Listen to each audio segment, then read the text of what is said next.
के बियाह तू तो पिया घरे गोइलू, नैहर के प्यार जानू साचो का भूलइलू। अरे ऐसा कुछ नहीं थे हो लागत बा के बियाह तू तो पिया घरे गोइलू, नैहर के प्यार जानू साचो का भूलइलू।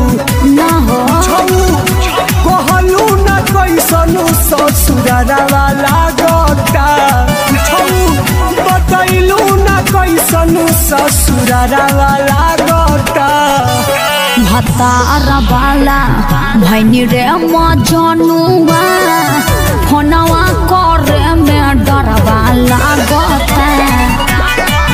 कि भतार वाला भैनी रे मजनुआ, फोनवा करे में डरवा लागता।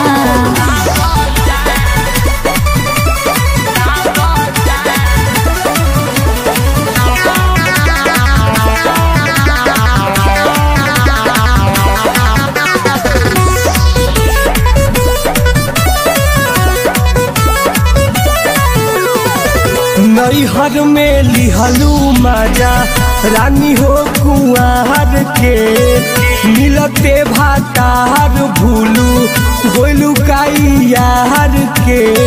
अरे ऐसे कहे बोलो तरा, याद ना दिलाव हमके नैहर के कहानी।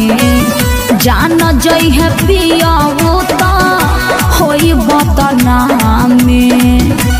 हमरो बोलियब तो तोहरा के जहरा वाला गता, हमरो बोलियब तो तोहर के जहरा वाला गता। भतार वाला भैनी रे मजनुआ, फोनवा करे में डरवा लागता। कि भतार वाला भैनी रे मजनुआ, फोनवा करे में डरवा लागता।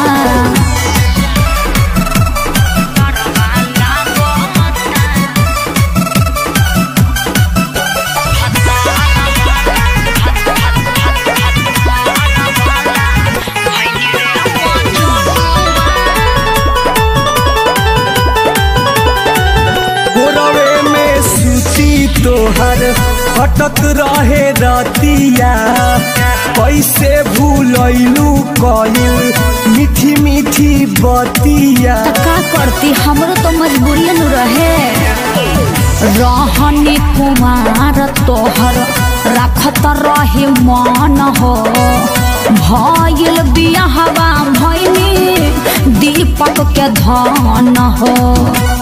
कहरे चलते सुना टुन टुन के घरा वाला गता, कहरे चलते सुना नील के घरा वाला गता।